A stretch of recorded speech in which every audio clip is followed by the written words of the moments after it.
So just wanted to know कि 2026 कैसे जाने वाला है आपके अकॉर्डिंग। मेरे पास आते हैं कितने लोग, मैम आप 10 लाख रुपए ले लो, उनके मन में हमारे लिए फीलिंग्स डेवलप करा दो। तो मैं उनके आगे ऐसे हाथ जोड़ देती हूँ। लेकिन ये एक्यूरेट कैसे होता है कि आपने अपने पत्तों को चार्ज किया, और ये चार्ज करने के पीछे क्या रीज़न होता है? और आप जिंदगी में कभी भी कार्ड्स के मीनिंग्स लर्न करके टैरो नहीं कर सकते। आपके हिसाब से what is manifestation and how you are attracting the things in your life? तो एक लड़की मेरे पास आई, मुझे बोलती है कि मेरे पेरेंट्स ने एस्ट्रोलॉजर को 10 लाख रुपीस दिए हैं क्योंकि उस एस्ट्रोलॉजर ने बोला कि आपकी लड़की का काल सर्प हो। नज़र होती है, जैसे बोलते हैं कि यार इसको नज़र लग गई, आपके हिसाब से आप मानते हो नज़र में? लोग बोलते हैं ब्लैक मैजिक बहुत करते हैं इस चीज़ को। क्या ब्लैक मैजिक होता है आपके हिसाब से? हाँ या ना में बताना।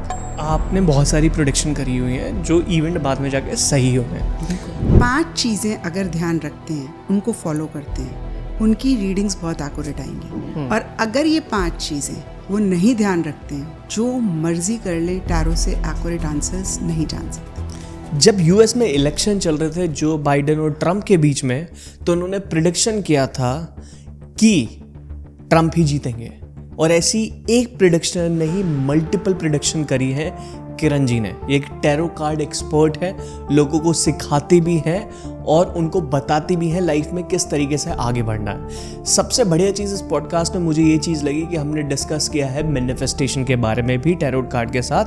मैंने अपनी लाइफ में बहुत सारी चीज़ें मैनिफेस्टेशन से अट्रैक्ट करी हैं, एंड आज जहाँ पे भी मैं हूँ वो मैनिफेस्टेशन की बदौलत हूँ। प्लस हमने ये भी डिस्कस किया है कि 2026 कैसा जाने वाला है आपके मूलांक के अकॉर्डिंग। अगर आप लोगों को ये सारी इन्फॉर्मेशन चाहिए और टैरोट कार्ड के बारे में भी आपको सीखना है, ये पॉडकास्ट आपके लिए गेम चेंजर हो सकता है। अगर आप लोगों को जानना है और सीखना है, आप इस पॉडकास्ट को पूरा एंड तक देख सकते हैं। Kiran ji, welcome to the DD show. पता है, आपको बुलाने का सबसे बड़ा रीज़न ये है कि मैं टैरोट कार्ड को मानता नहीं हूँ, या मैंने एक्सपीरियंस नहीं करा, इसलिए मैं मानता भी नहीं हूँ। एस्ट्रोलॉजी न्यूमोलॉजी के बारे में मैंने काफ़ी सारे पॉडकास्ट किए, मेरे बहुत सारे दोस्त भी हैं तो जिनके साथ कर चुका हूँ, लेकिन ये टॉपिक ऐसा था जो रह रहा था। अब इसके बारे में जानना है, और आप मास्टर क्लासेस भी करती है, तो मुझे जानना पूरा डीप में कि टैरोट कार्ड होता क्या है, ये कहाँ से स्टार्ट हुआ, कैसे स्टार्ट हुआ, तो सारी चीज़ें जाननी है। प्लीज़ सबसे पहले तो मैं ये जानना चाहता हूँ आप कैसे हो? मैं बहुत बढ़िया हूँ, and by God's grace life is going amazing. तो सबसे पहले मुझे आप ये बताइए कि टैरोट कार्ड है क्या? अगर मैं देखूं तो एक तरीके से पत्ते ही तो हैं, और ये फ्यूचर वगैरह कैसे बता सकता है? क्योंकि मुझे तो ऐसा लगता नहीं कि अगर मैं आज टैरोट कार्ड लेके बैठ जाऊँ या कार्ड लेके बैठ जाऊँ और मैं बता रहा हूँ देखो ये है XYZ, ये काम कैसे करता है क्या चीज़ है? पता धैर्य, जब मैंने पहली बारी कार्ड्स को देखा, I was so fascinated, but at the same time मेरे माइंड में थॉट आया कि ये ताश के पत्ते कैसे फ्यूचर बताएंगे, क्योंकि मैं बहुत लॉजिकल इंसान थी। इनफैक्ट आई वुड से जब मेरी लाइफ के एक्सपीरियंसेस इतने अमेजिंग हुए, जहाँ पे टैरो ने इतनी एक्यूरेटली मुझे बताया फ्यूचर के बारे में, तब मुझे यकीन हुआ। मतलब क्योंकि फैसिनेटेड थी, सीख तो लिया, लेकिन विश्वास नहीं था। एक आपको अपना एक्सपीरियंस शेयर करूँगी, क्योंकि पॉसिबल नहीं है सारे एक्सपीरियंसेस शेयर करूँ। 2020 में जब US प्रेसिडेंशियल इलेक्शन हुए थे, उस टाइम पे बहुत एक हवा थी that Trump is going to be the next president of US। अगर आप YouTube देखें उस टाइम का, तो 99.9% एस्ट्रोलॉजर्स ने बोला हुआ था कि ट्रम्प ही नेक्स्ट प्रेसिडेंट बनेंगे। जब मैंने अपने कार्ड से पूछा, और ये वीडियो YouTube पर है, मैंने इवेंट होने से पहले रिकॉर्ड किया हुआ है, तो जो भी लोग चाहें देख सकते हैं। तो कार्ड्स ने बहुत क्लियरली मुझे बोला that Biden is going to be the next president of US। मैंने उस वीडियो को YouTube पे पोस्ट कर दिया। अब अगर आप उस वीडियो के नीचे कमेंट्स पढ़ेंगे, तो इतने सारे लोगों ने लिखा है, मैम ये आपकी प्रेडिक्शन रॉन्ग हो जाएगी और ट्रम्प ही नेक्स्ट प्रेसिडेंट बनेंगे। मुझे घर में कॉल आने शुरू हो गए, देखो आपकी बात ख़राब हो जाएगी, आप ना ये वीडियो डिलीट कर लो। तो यहाँ पर जो भी लोग टैरो सीखना चाहते हैं या जिनका टैरो में इंटरेस्ट है, मैं उनको बोलूँगी रूल नंबर 1, कभी भी एक्सटर्नल फैक्टर्स से आप इन्फ्लुएंस ना हो। ठीक है। कार्ड से एक्यूरेटली फ्यूचर प्रिडिक्ट करने के लिए हैव फेथ सबसे इंपॉर्टेंट है। जो कार्ड्स कह रहे हैं उस पर ट्रस्ट करें। मैंने उनको यही बोला कि देखिए, मैं एक इंसान हूँ और बियॉन्ड द पॉइंट मुझे अपनी रीडिंग से अटैच नहीं होना है, और ये एक रूल भी है दैट आप रीडिंग से अटैच नहीं होगे। तो जो कार्ड्स ने बोला इट्स फाइन, मैं नहीं डिलीट करूंगी। और जब रिजल्ट आया तो Biden became the president of US. तो मैंने आपको सिर्फ एक इंस्टेंस बताया, और ये इसलिए भी शेयर किया क्योंकि इवेंट होने से पहले ये यूट्यूब पे है, आप देख सकते हैं। मतलब इस तरीके से लिटरली मेरी लाइफ भरी हुई है जहाँ पे इतना एक्यूरेटली कार्ड्स ने बताया। सो आपने बहुत सारी प्रोडिक्शन करी हुई हैं जो इवेंट बाद में जाके सही हो गए। बिल्कुल। अब दिस इज़ अमेजिंग। अब ये चीज़ जैसे आप टैरोट कार्ड में थी, तो आपने स्टार्टिंग कहाँ से करी कि ये काम कैसे करता है? मतलब मैंने सुना है कि जो अपने कार्ड्स होते हैं उनको लोग चार्ज करते हैं, उसके बाद बताते हैं। अब फॉर एग्ज़ाम्पल मेरे पास ताश के पत्ते हैं, टैरोट कार्ड है सारे, और मैं अगर खोल के बैठ जाऊँ उनको और मैं बताने लग जाऊँ तो शायद मैं गलत ही बताऊँगा। मुझे ऐसा लगता है कि वो तुक्का होगा। लेकिन ये एक्यूरेट कैसे होता है कि आपने अपने पत्तों को चार्ज किया, और ये चार्ज करने के पीछे क्या रीज़न होता है? देखिए क्या होता है ना, मैं हमेशा अपनी वर्कशॉप में, अपने वेबिनार्स में ये बोलती हूँ, tarot is the easiest and tarot is the most difficult. मतलब सबसे आसान है। अगर आप न्यूमरोलॉजी देखें, एस्ट्रोलॉजी देखें, बहुत ब्यूटीफुल साइंसेस हैं, लेकिन टैरो सबसे आसान है इनमें से। अगर आपको सही टीचर मिल जाता है, अगर आपको सही मेंटोर मिल जाता है, और आप ज़िंदगी में कभी भी कार्ड्स के मीनिंग्स लर्न करके टैरो नहीं कर सकते हैं, क्योंकि टैरो एनर्जीज़ पे बेस्ड है। और सबसे बड़ी, सबसे पावरफुल एनर्जी कौन है? परमात्मा, सुप्रीम सोल। जब तक आप उस एनर्जी से कनेक्ट नहीं करेंगे, अपनी एनर्जी को अलाइन नहीं करेंगे, अपने कार्ड्स की एनर्जीज़ को नहीं अलाइन करेंगे, तब तक आपके सवाल के साथ आपका कार्ड मैच ही नहीं करेगा, even if you know the meanings very well. Okay, तो आपका कहने का मतलब ये है कि अगर आप कार्ड खोल के बैठे हो और आपको हर एक कार्ड का मतलब भी पता है, लेकिन आपकी एनर्जी कार्ड के साथ और यूनिवर्स के साथ अलाइन नहीं है, तो आप सही जवाब नहीं दे सकते। बिल्कुल, आपके कार्ड्स आएंगे ही नहीं सही। ओके, तो मैं अब ये समझ रहा हूँ कि टैरो कार्ड के लिए जो चार्ज करने के लिए बोलते हैं, तो यूनिवर्स से कनेक्ट करते हैं जब चार्ज करने की बात आती है, और उसके बाद जो यूनिवर्स आपको आंसर देता है, फिर वो आप बताते हो according to your intuitions. Yes, देखिए क्या होता है। सबसे पहली चीज़, अगर आपको यूनिवर्स से कनेक्ट करना है, क्योंकि हो सकता है बहुत सारे लोगों का सवाल हो कि मैम हम कैसे अपनी एनर्जीज़ को अलाइन करें, तो आप 7 चक्रास पे वर्क करें। जब तक आप अपने 7 चक्रास पे वर्क नहीं करेंगे, चक्रास डिसबैलेंस्ड हैं, तो आपकी एनर्जी अलाइन नहीं हो सकती है, आपका ऑरा वीक रहेगा। सॉरी मैं आपको रोक रहा हूँ, ये चक्रास पे काम कैसे करता है कि वो कार्ड को अलाइन करने के लिए वो 7 चक्रा पे आप क्या करते हो? क्या करते हैं वो नहीं जानते, आप क्या करते हो? मैं ना जो डिस्पेंजा की मेडिटेशन है चक्रास की, मैनिफेस्टेशन जो सिखाता है, हाँ, जो मैनिफेस्टेशन सिखाते हैं, उनकी रोज़ सुबह मेडिटेशन करती हूँ। 45 मिनट्स की भी है, 1.5 आवर्स की भी है। अच्छा, उससे भी आसान तरीका क्या होता है, 7 चक्रास हैं और 7 चक्रास के कलर्स हैं, और 7 डेज ऑफ द वीक भी हैं। तो आप अगर सिंपली जो चक्रा का कलर है उस कलर के कपड़े पहनते हैं, उस कलर का फूड खाते हैं, तो भी आपके चक्रास बैलेंस होते हैं। आप इस अवेयरनेस में रहते हैं कि भाई ये 7 चक्रास हैं, ये कलर्स हैं। तो इस सिंपल एक्सरसाइज से भी आप अपने चक्रास को बैलेंस कर सकते हैं। जैसे कि रूट चक्रा का कलर रेड है ना, और ट्यूसडे मंगलवार का दिन भी रेड है, तो आप फिक्स कर लें। मैं ये नहीं कह रही हूँ कि आप किसी वहम में पड़ जाएं या अंधविश्वास में कि अब मुझे यही करना है, but if you want to make it easy कि भाई आप भूलें ना, तो आप ट्यूसडे वाले दिन रेड कलर के कपड़े पहने, रेड कलर का फूड खा लें उस दिन, है ना। और जैसे सेक्रल चक्रा का कलर ऑरेंज है, तो आप थर्सडे वाले दिन, अगेन किसी वहम में हम नहीं डाल रहे हैं, but to make your life easy, और आप किसी भी दिन खा सकते हैं। सेक्रल चक्रा का कलर ऑरेंज है, ऑरेंज कलर के कपड़े पहने, ऑरेंज कलर का फूड खाएं। ऐसे ही सोलर प्लेक्सस का कलर येलो है, संडे येलो कलर को रिप्रेजेंट करता है, तो येलो कलर के कपड़े पहन लें, अपना घर का डेकोर येलो कर लें। और ये भी नहीं है कि आपने सारे ही चक्रास पे करना है, जो चक्रा आपको वीक लगता है आप पढ़ सकते हैं कौन सा चक्रा क्या रिप्रेजेंट करता है, और उस पर आप वर्क कर सकते हैं। ऐसे ही बाकी चक्रास के भी कलर्स होते हैं, तो वो आप इनकलकेट कर सकते हैं अपनी रोज़मर्रा की ज़िंदगी में चक्रास को बैलेंस करने के लिए। अब जैसे फॉर एग्जांपल एस्ट्रोलॉजी को देख लिया जाए तो वो कुंडली वगैरह देखता है, न्यूमरोलॉजी को देखा जाए वो नंबर को देखते हैं, उसमें एक लोशो ग्रिड होती है। अब टैरोट कार्ड में क्या होता है ऐसा कि जैसे you are also a logical person, जैसे आपने बताया कि मैं पहले बहुत लॉजिकल थी, तो मैं भी ऐसी लॉजिकल हूँ, मैं उसके पीछे रीज़न ढूंढ रहा हूँ कि वो क्या चीज़ है, कैसे कनेक्ट करता है। देखिए, अगर थोड़ा सा डिफरेंस भी हम यहाँ पर बात करें कि क्या है, astrology is a beautiful and amazing science, बहुत अच्छे से प्रिडिक्ट करती है और बहुत अच्छी रेमेडीज़ बताती है, लेकिन astrology is a very very vast science. Astrology को समझने के लिए आपको कम से कम 3 साल लगेंगे ही लगेंगे। पूरी एस्ट्रोलॉजी को समझने में? पूरी एस्ट्रोलॉजी को, बहुत अथाह समंदर है। मैंने 5 साल भारतीय विद्या भवन में under Shri K. N.. Rao sir astrology करी है। और एस्ट्रोलॉजी सीखने के लिए या करने के लिए आपकी मैथमेटिक्स बहुत स्ट्रांग होनी चाहिए। Okay. अगर आपकी मैथमेटिक्स स्ट्रांग नहीं है, आप एस्ट्रोलॉजी नहीं कर सकते। Numerology on the other hand is very simple, very beautiful science again, लेकिन मुझे लगता नहीं, इनफैक्ट ऐसा ही है, numerology is more remedial than predictive. Numerology में आप ब्रॉडर लेवल के लिए प्रिडिक्शंस कर सकते हो, लेकिन माइन्यूट या फिर माइनर डिटेल्स आप न्यूमरोलॉजी में नहीं प्रिडिक्ट कर सकते हो।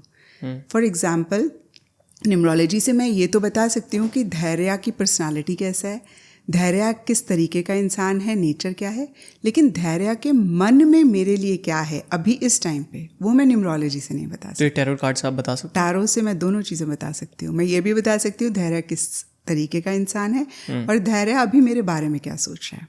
ओके, ऑन द स्पॉट ये सब चीज़ें पता लग जाती है टैरो कार्ड से? बिल्कुल, क्योंकि हमारे पास देखिए टैरो में कप्स हैं, कप्स इमोशंस और फीलिंग्स की बात करते हैं, सोर्ड्स हैं जो लॉजिकल थिंकिंग की बात करते हैं, पेंटिकल्स हैं जो प्रैक्टिकल रियलिस्टिक चीज़ों की बात करते हैं। तो अगर कप्स का कार्ड आता है तो मतलब धैर्य कहीं इमोशनली मुझसे कनेक्टेड है। अगर पेंटिकल्स का कार्ड आता है मतलब प्रैक्टिकल रीजंस की वजह से मुझसे कनेक्टेड है। तो just to give you an example, हम बहुत क्लियरली, बहुत एक्यूरेटली बता सकते हैं। इनफैक्ट मुझे याद आ रहा है, मैं शेयर कर रही हूँ क्योंकि बाद में भूल जाते हैं। एक बारी रात को 11 बजे मेरी फ्रेंड का फ़ोन आया और मुझे बोलती है मेरे हस्बैंड अभी तक आए नहीं हैं, तो मुझे बहुत चिंता हो रही है। तो मैंने कहा चल मैं कार्ड से पूछती हूँ। और ये बहुत पहले की बात है, लाइक 25 साल हो गए होंगे। उस टाइम पे पता नहीं मोबाइल फ़ोन होते थे नहीं होते थे, होता था भी तो नोकिया होता था। तो मैंने जब कार्ड से पूछा, कार्ड आया चैरियट। अब अगर मैं आपसे पूछूं कि चैरियट आजकल के ज़माने में किसको रिप्रेजेंट करता है? चैरियट व्हीकल को रिप्रेजेंट करेगा ना। तो मैंने बोला कि डोंट वरी, आपके हस्बैंड ड्राइव कर रहे होंगे और अभी थोड़ी देर में आ जाएंगे। और उसका एक्सीडेंट भी तो हो सकता है, व्हीकल निकला तो नहीं, अगर रिवर्स आया तो एक्सीडेंट हो सकता है, अपराइट आया, इसमें बहुत सारी डिटेल हैं। और सबसे बड़ी चीज़ उसका सवाल क्या है? उसका सवाल है मेरे हस्बैंड कहाँ हैं। अच्छा, अगर वो बोलती कुछ हो तो नहीं गया, हाँ, तो हाँ। अभी आपसे बात करते करते याद आया, इनफैक्ट ये चीज़ मैं भूल भी गई थी। Actually she was also suspecting. उसको ऐसे लगता था कि उसके हस्बैंड का किसी के साथ अफेयर है। तो ये भी वो सस्पेक्ट कर रही थी। तो she wanted to know specifically कि रात को 11 बजे, अभी मुझे याद आया, मतलब मैं भूली हुई थी। तो वो बोल रही थी कि वो कहाँ है। तो मैंने जब कार्ड निकाला तो चैरियट आया। Chariot means he is driving. सवाल क्या है ना, मतलब वो किसी के साथ नहीं है। 2 ऑफ कप्स आता तो मतलब वो किसी के साथ हैं। तो मैंने कहा डोंट वरी, आ जाएंगे। और फिर आधे घंटे बाद उसने मुझे कॉल करके कंफर्म किया कि उस टाइम पे वो ड्राइव कर रहे थे। So just to give you an a glimpse कि किस तरीके से टैरो माइन्यूटेस्ट डिटेल्स भी प्रिडिक्ट करते हैं, जो और कोई फॉर्म ऑफ डिविनेशन नहीं इस तरीके से प्रिडिक्ट कर सकता। जैसे आपने बोला कप आता तो 2 लोगों के साथ होते हैं, मतलब कोई इंसान होता साथ। 2 ऑफ कप्स का आता, क्योंकि 2 ऑफ कप्स का कार्ड हम एडिटिंग में दिखा सकते हैं। देयर आर 2 पीपल जो अपना कप पकड़ के एक दूसरे के सामने हैं, तो वो है ही लव का। लवर्स आता तो मतलब रोमांटिक रिलेशनशिप। और इसमें ये भी पता लग जाता है, अगर कहने के लिए क्या पता अपने दोस्त के साथ हैंग आउट कर रहा हो किसी, हाँ, तो वो हम पूछ सकते हैं ना, फर्दर पूछ सकते हैं। जैसे 4 ऑफ वॉन्ड्स आता तो किसी फ्रेंड के साथ, फिर उसके लिए दूसरा कार्ड निकलता है, फिर उसके साथ फिर एक और कार्ड। ओके, आप हर उसके लिए जो क्वेश्चन माइंड में आ रहा है एक एक कार्ड निकालते जाओ और पिक्चर ऐसे क्लियर होती रहती है। जैसे एक मूवी चल रही है ना, उसमें सीन बाय सीन अनफोल्ड हो रही है वो मूवी। ऐसे ही जैसे जैसे आप एक एक कार्ड निकालते हैं, मूवी अनफोल्ड हो रही है। हर बात का जवाब मिलता है हर कार्ड से। यस, बहुत क्लियरली। ये डिपेंड करता है कि आप किस इंटेंशन से बैठे हैं, आप कितने कनेक्टेड हैं। जैसे होता है ना कि जनरेटर है, कितना पावरफुल है, उतनी ही इलेक्ट्रिसिटी देगा ना। तो टैरो कार्ड रीडर जो पूछ रहा है वो कितना कनेक्टेड है या उसकी क्या पावर है, बट एक चीज़ देखी जाए, ऐसे बहुत सारे टैरो कार्ड रीडर हैं जैसे जो अपने चक्रा बैलेंस नहीं करते होंगे, जिनको पूरा नॉलेज नहीं होगा, वो तो ऐसे बेड़ा गर्क करा सकते हैं लोगों का। तो वो कर रहे हैं ना। आजकल हो क्या रहा है सोशल मीडिया में, जितनी भी अच्छी चीज़ें ना उनका नाम खराब हो रहा है, क्योंकि कितने सारे लोग हैं आज सीखते हैं, कल पेज बनाते हैं, परसों वो रीडिंग करनी शुरू कर देते हैं विदाउट प्रैक्टिसिंग इट प्रॉपरली। इसीलिए ना मैंने मास्टर क्लास में 18 आवर्स की प्रैक्टिस भी रखी और मैंने खुद से पहले टैरो सीखा। 3 साल मैंने घर में प्रैक्टिस करी प्रोफेशनली करने के बाद। और मतलब ये एक मैसेज भी मैं देना चाहूँगी कि आपको आइडिया भी नहीं है आप कितना अपना कार्मिक अकाउंट ख़राब कर रहे हैं। क्योंकि जब कोई इंसान हमारे पास आता है ना, बहुत परेशान होता है, अच्छे फ्रेम ऑफ माइंड में नहीं होता है, वो हमारी रिस्पॉन्सिबिलिटी होती है उसको हम उस चीज़ से बाहर निकालें। हमने उसको और धक्का नहीं दे देना। अगर हमारी नॉलेज पूरी नहीं है तो हम उसको उसी प्रॉब्लम में और धक्का दे रहे हैं ना, क्योंकि हम गलत इन्फॉर्मेशन उसको दे रहे हैं। अब कितने सारे लोग आते हैं रीडिंग के लिए, वो बोलेंगे मैम वो टैरो कार्ड रीडर के पास गए, उन्होंने बोला कि अफेयर है, क्योंकि आजकल ये सब चीज़ें बहुत चल रही हैं।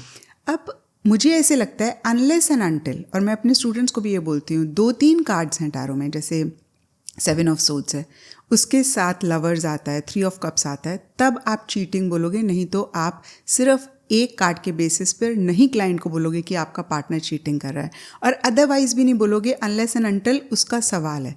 क्योंकि हमने इम्प्लांट नहीं करनी ये चीज़ें, हमने सामने वाले का जो प्रेशर है, प्रॉब्लम है, उसको सॉल्व करना है, बढ़ाना नहीं है। और अगर आजकल आप देखो तो यही हो रहा है ना, कितने लोग मेरे पास आते हैं रीडिंग के लिए, इतने डरे हुए होते हैं अगर वो पहले किसी टैरो कार्ड रीडर एस्ट्रोलॉजर के पास गए हैं। मैम उन्होंने बोल दिया हमारी शादी नहीं होगी कभी भी, I really want to get married, और मैं उनका चार्ट देखती हूँ तो ऐसा कुछ है ही नहीं, क्योंकि उनको पूरी नॉलेज नहीं है। एक बड़ा वैसा सा आपको बताती हूँ, एक लड़की मेरे पास आई, मुझे बोलती है कि मेरे पेरेंट्स ने किसी एस्ट्रोलॉजर को 10 लाख रुपीस दिए हैं, क्योंकि उस एस्ट्रोलॉजर ने बोला कि आपकी लड़की का काल सर्पयोग है। उसका नंबर मिलेगा? हाँ बिल्कुल, शी इज अ परमानेंट। इसलिए कह रहा हूँ 10 लाख रुपए दे दिए। और मैंने जब उसका हॉरोस्कोप देखा, कहीं से काल सर्पयोग नहीं है। और पेरेंट्स ने, क्योंकि वो डरे हुए हैं, वल्नरेबल हैं, तो डराने वाले को और डराया जाता है। बिल्कुल। और मैंने कहा चैलेंज करती हूँ, मुझे कोई एस्ट्रोलॉजर आकर बोल दे कि आपके हॉरोस्कोप में काल सर्पयोग है ही नहीं।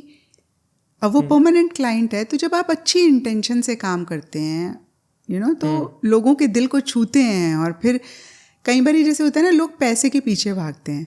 मुझे लगता है कि आप स्किल अपनी इतने अच्छे से एक्वायर करो, ये डिवाइन नॉलेज है। और अगर आपने एक इंसान का भी दिल छू लिया या उसको सही गाइडेंस दे दी, वो परमानेंट आपका क्लाइंट बन गया और वो 10 और भेजेगा। लेकिन अगर आप पैसे के पीछे भागे तो क्लाइंट आगे भागेगा। बट आप मुझे एक चीज़ बताइए, जैसे बहुत सारे फेक एस्ट्रोलॉजर भी हैं, न्यूमरोलॉजिस्ट भी हैं, टैरोट कार्ड में भी डेफिनेटली बहुत ही सारे होंगे। ये कैसे आइडेंटिफाई करें ये बंदा बिल्कुल सही है, ये कैसे पता चलेगा? अच्छा धैर्या, अगर आपको अपना वेट रिड्यूस करना है, आप जिम ट्रेनर हायर करते हो, आपको कैसे पता लगता है कि जिम ट्रेनर सही है या नहीं है? मैं 2-3 चीज़ें देखूंगा। सबसे पहले देखूंगा कितना पुराना, कितने टाइम से कर रहा है, क्या उसकी बॉडी खुद की फिट है या नहीं है, क्या वो, अगर कोई मोटा ट्रेनर होगा डेफिनेटली मैं उसके पास नहीं जाने वाला, मुझे पता है ये खुद नहीं कर रहा, मुझे कैसे सिखाएगा। तो मैं देखूंगा कौन सबसे बेस्ट प्रैक्टिशनर है, देन आई सेलेक्ट दैट। अच्छा, कितनी बारी मोटे होते हैं ना जिम ट्रेनर्स, लेकिन they are very good teachers. ये भी हो सकता है ना। They are. आप शायद 1 महीना उनके साथ अगर ट्रेनिंग लेते हो, और अगर आपका गोल बॉडी बिल्डिंग है या वेट रिड्यूस करना है, तो by the end of 1 month आपको कुछ महसूस होता है ना कि भाई मेरी बॉडी में चेंजेस आए। Correct. आपको पता लग जाता है ये सही है या ये गलत है। सिमिलरली जब आप किसी टैरो कार्ड रीडर के पास जाते हो, वो आपको डरा रहा है, वो आपसे पैसे ले रहा है, आपको पता होता है। लेकिन विद ऑल ड्यू अपॉलॉजीज, हमारे देश में राम रहीम बाबा चलते हैं। विद ऑल ड्यू अपॉलॉजीज, लोग सीखना नहीं चाहते हैं। लोग सोचते हैं कि हम एस्ट्रोलॉजर के पास जाएंगे, वो कोई जादू की छड़ी घुमाएगा, वो भगवान है, वो गॉड है, वो हमारी प्रॉब्लम सॉल्व कर देगा। कोई भी एस्ट्रोलॉजर, कोई भी टैरो कार्ड रीडर गॉड नहीं है, ये उनको समझना पड़ेगा। अगर वो गॉड होते ना, उनकी लाइफ मस्त होती। इधर वो अपने हॉरोस्कोप में टैरो रीडिंग में प्रॉब्लम देखते, उधर वो रेमेडी करते और उनकी लाइफ मस्त हो जाती ना। बट ऐसा नहीं है, राइट? तो कुछ चीज़ें चेंज हो सकती हैं, कुछ नहीं हो सकती हैं, और आपका सवाल है कि कैसे पता लगे। जिस टैरो कार्ड रीडर, जिस एस्ट्रोलॉजर के पास जाके आपको बेटर फील होता है ना, सुकून मिलता है, डर नहीं लगता है, वो आपको डराता नहीं है, वो अच्छा है। तो आपको जो खर्चा करने के लिए नहीं बोल रहा है ज़्यादा, और बेसिकली जहाँ पे एनर्जी आपको पॉजिटिव लग रही है। एनर्जी पॉजिटिव क्या होता है ना, ये आप जज नहीं कर पाते हैं जब आप परेशान होते हैं। मुझे ऐसे लगता है कि जो इंसान आता है हमारे पास वो ऑलरेडी खड्डे में होता है ना। कौन आपको निकाल रहा है, भाई आपको पता लग जाता है रीडिंग के बाद कि आपको डायरेक्शन मिली या नहीं मिली। अभी बड़े मज़े की बात बताती हूँ। मैं अपनी टैरो मास्टर क्लास कर रही थी, तो एक स्टूडेंट ने पूछा कि मैम हम कितनी फ़ीस रखें। तो मैंने कहा बच्चे जितना आपका माइंड कंसीव कर सकता है और उतना आपको लोग देंगे। तो सब लोग ऐसे डिसाइड करने लगे ये तो बहुत ज़्यादा है। तो उसमें से एक स्टूडेंट बोली कि मैम मैंने अभी बहुत फेमस एक पर्सनालिटी हैं उनसे रीडिंग ली और मैंने 50,000 दिए। तो फिर मैंने कहा आपका एक्सपीरियंस कैसा रहा? बोली मैम उनका ऑरा ही ऐसा है। तो क्योंकि ऐसा एक ऑरा क्रिएट करा हुआ है तो लोग उसमें गुम हो जाते हैं। फिर किसी ने पूछा आपको आपकी प्रॉब्लम का सल्यूशन मिला? 2 मिनट पॉज होने के बाद बोली लेकिन मुझे सल्यूशन तो नहीं मिला। And that was the time she realised कि उसने पैसे दिए हैं और वो ऑरा में गुम होके बैठी हुई है, लेकिन उसकी प्रॉब्लम नहीं सॉल्व हुई। जो इंसान परेशान है ना उसे कितनी बारी समझ में ही नहीं आता। और सोशल मीडिया में जिसने बड़ी अपनी हाइप क्रिएट करी हुई है, आपको पता है, हम सबको पता है किस तरीके से होता है, don't want to take any names, तो लोग उसमें गुम हो जाते हैं। लोग पॉज करके सोचते नहीं हैं कि भाई उनकी प्रॉब्लम सॉल्व हुई है, नहीं हुई है, या मैं और खड्डे में गिर गया हूँ। और अगर वो थोड़ा सा भी पॉज करके सोचेंगे, समझेंगे, उनको जवाब मिल जाएगा। क्योंकि सिर्फ एक सिंपल सा क्वेश्चन पूछा दूसरे स्टूडेंट ने, क्या आपकी प्रॉब्लम सॉल्व हुई? And she did not have any answer, had any answer. और तब बोली मैम मुझे अभी रियलाइज़ हुआ मेरी प्रॉब्लम नहीं सॉल्व हुई। तो जब आप किसी टैरो कार्ड रीडर, एस्ट्रोलॉजर के पास होकर आते हो, पॉज करके खुद से पूछो भाई मेरी प्रॉब्लम सॉल्व हुई है या मैं और परेशान हो गया हूँ। ठीक है, बहुत बढ़िया। अब मैं कभी भी किसी टैरो कार्ड वाले के पास जाऊँगा तो मैं एक पूरी लिस्ट लेके जाऊँगा। मैं इसलिए आया हूँ, मुझे इसका आउटकम ये चाहिए। If it is possible then we can do the consultation, otherwise we will not. नहीं, पता क्या है धैर्य, कि आपका गोल आपके सामने बहुत क्लियर होना चाहिए। प्रॉब्लम तब होती है ना, हम चाह कुछ और रहे हैं, हम सोच कुछ और रहे हैं, हम कह कुछ और रहे हैं, हम कर कुछ और रहे हैं, लाइफ में हमारी हो कुछ और रहा है और हम परेशान हैं। What is your goal? And I am so happy कि इतनी सी कॉन्वर्सेशन से, like you are my son's age, है ना, तो आपने ये गैदर कर लिया। आई होप जो लोग देख रहे हैं उनको भी वो क्लैरिटी मिले कि हाँ मेरा गोल क्लियर होना चाहिए। मैं क्यों जा रहा हूँ टैरो कार्ड रीडर के पास, मैं क्यों जा रहा हूँ एस्ट्रोलॉजर के पास, मैं जिम जाता हूँ, मेरा गोल क्लियर है ना, मुझे वेट रिड्यूस करना है, तो मैं क्यों जा रहा हूँ ना, प्रॉब्लम है उसका सोल्यूशन के लिए। तो कहीं ना कहीं मुझे डायरेक्शन, कहीं ना कहीं मुझे उसका हल, क्लैरिटी चाहिए कि करना है कि नहीं करना। हाँ, और उससे ये चीज़ क्लियर पता लग जाती है। जैसे फॉर एग्जांपल मैं कुछ चीज़ करने जा रहा हूँ, या जॉब या बिजनेस, और मुझे लाइफ में क्लैरिटी चाहिए कि मुझे क्या करना है, तो मेरे हिसाब से जो क्लियर आएगा मैं उस पर फोकस होकर ज़्यादा तरीके से काम करूँगा। तो इट गिव्स द क्लैरिटी कि whether you wanted to do this और नॉट। बिल्कुल। और कोई और डरा ही रहा है और आपसे पैसे मांग रहा है, नहीं आपका तो कुछ हो नहीं सकता, क्योंकि वो सेंस कर लेते हैं ना कि भाई ये बिजनेस करना चाहते हैं या इनका रिलेशनशिप है वो करना चाहते हैं। मेरे पास आते हैं कितने लोग, मैम आप 10 लाख रुपए ले लो, उनके मन में हमारे लिए फीलिंग्स डेवलप करा दो। तो मैं उनके आगे ऐसे हाथ जोड़ देती हूँ, मैं नहीं कर सकती हूँ, प्लीज़ बहुत सारे लोग हैं आपको मिल जाएंगे करने के लिए, आप उनके पास चले जाएं। कोई ऐसी केस स्टडी आप बताना चाहते हो, जैसे फॉर एग्जांपल कोई क्लाइंट अपनी परेशानी आपके पास लेके आया और आपने उसको बताया ये नहीं करना चाहिए था, उसकी वजह से चाहे उसका फ़ायदा हुआ या नुकसान हुआ, कोई ऐसा किस्सा आप बताना चाहती हैं? हाँ बिल्कुल हैं, बहुत सारे इंस्टेंसेस हैं। मुझे लगता है मेरी लाइफ भरी पड़ी है ऐसे इंस्टेंसेस से। एक दो जो अभी याद आ रहे हैं वो आपसे शेयर करना चाहूँगी। एक ना बहुत बड़ी कंपनी के CEO थे और वो एक्स्ट्रा मैरिटल अफेयर में थे और अपनी गर्लफ्रेंड को 2 करोड़ का घर लेकर देना चाहते थे। तो जब हमने कार्ड्स में देखा कि भाई उनकी गर्लफ्रेंड की क्या इंटेंशंस हैं, भाई क्या उनके मन में है, तो क्वीन ऑफ सोर्ड्स का कार्ड आया और बहुत क्लियर था कि उनकी गर्लफ्रेंड की इंटेंशंस ठीक नहीं है, वो मैनिपुलेटिव हैं और वो बहुत लॉजिकली इस रिलेशनशिप में हैं। तो मैंने उनको बहुत मना किया, मैंने कहा प्लीज़ आप इतने पैसे ना खर्च करें, आप बाद में परेशान होंगे। लेकिन जब इंसान लव रिलेशनशिप में होता है तो उसे समझ में नहीं आता है। उन्होंने 2 करोड़ का घर लेकर दिया और फिर बाद में आके वो बहुत परेशान हुए। 2 करोड़ रुपए लगा चुके थे वो लगा दिए उन्होंने, बात नहीं मानी। तो देखिए टैरो बहुत सिंपल, बहुत इफेक्टिव रेमेडीज आपको बता के आपकी प्रॉब्लम को सॉल्व करता है। और टैरो आपको ये भी बताता है कि आपको कॉम्प्लिकेटेड रेमेडीज करने की ज़रूरत नहीं है। ठीक है। एक और इंस्टेंस याद आ रहा है, रॉयल बैंक ऑफ स्कॉटलैंड में मैं टैरो कर रही थी और एक इंसान मेरे पास आए और मुझे बोलते हैं कि मैम मेरे और मेरी वाइफ के बड़े झगड़े होते हैं, तो आप बता सकते हो कि झगड़े क्यों होते हैं। मेरे करियर की नई नई शुरुआत थी, इनफैक्ट मैं फर्स्ट टाइम ऐसे सेटअप में रीडिंग कर रही थी। तो मैं पहली बार तो घबरा गई। मैंने कहा लोग पूछते हैं कि हमारी जॉब लगेगी नहीं लगेगी, हमारी शादी होगी नहीं होगी, ये मुझसे पूछ रहे हैं कि भाई रीज़न क्या है कि हम दोनों के बीच में झगड़े हो रहे हैं, मैं क्या जवाब दूंगी। जब मैंने कार्ड्स को शफल किया, कार्ड आया व्हील ऑफ फॉर्चून। मेरे मुंह से निकल गया कि आप लोगों के पास ना एक दूसरे के लिए टाइम नहीं है। और जब मैंने उनका चेहरा देखा तो वो हैरानी से मुझे देख रहे हैं, मैम एक्चुअली में हमारी नई नई शादी हुई है और मेरी वाइफ मुंबई काम करती हैं, मैं गुड़गांव में काम करता हूँ और हमारे पास एक दूसरे के लिए टाइम नहीं है। अब देखिए बहुत सारी चीज़ें उनके माइंड में आ रही होंगी, इसकी वजह से तो झगड़े नहीं हो रहे, उसकी वजह से तो झगड़े नहीं हो रहे।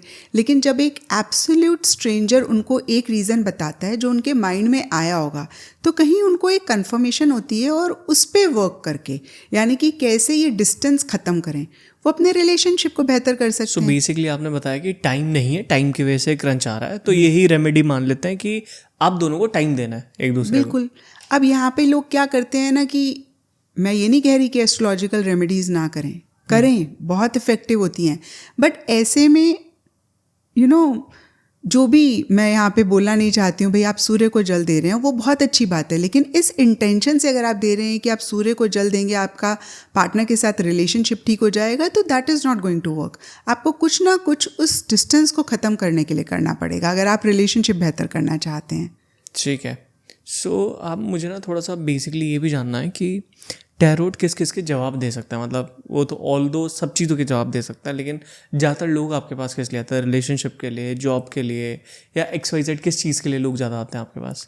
लोग ना ज़्यादा रिलेशनशिप के लिए आते हैं। ओके। जब मैं उनसे पूछती हूँ ना कि आप किस लाइफ के एरिया में के बारे में पूछना चाहते हैं, बोलते हैं मैम प्रोफेशनल फ्रंट तो संभाल लेंगे, ये रिलेशनशिप नहीं संभालते हैं। और रीज़न अगर मैं आपको बताऊं तो यही है कि प्रोफेशनल फ्रंट में ना हमारा गोल बहुत क्लियर होता है, हमें पता है कि हमें इतने पैसे चाहिए, हमें ये एक लेवल चाहिए। रिलेशनशिप में हम गोल नहीं सेट करते हैं, जैसे अभी भी हमने बात करी ना, हम सिर्फ सामने वाले के लिए इतनी एक अट्रैक्शन या इतना एक लव महसूस कर रहे होते हैं, हम भूल जाते हैं कि हमें चाहिए क्या है। तो ओवरऑली जो भी आप कर रहे हैं, अगर आप अपना गोल क्लियर करते हैं कि भाई इस रिलेशनशिप से मुझे क्या चाहिए, तो आपकी लाइफ भी ईजी होगी और आप बियॉन्ड द पॉइंट परेशान नहीं होंगे। करेक्ट। ओके।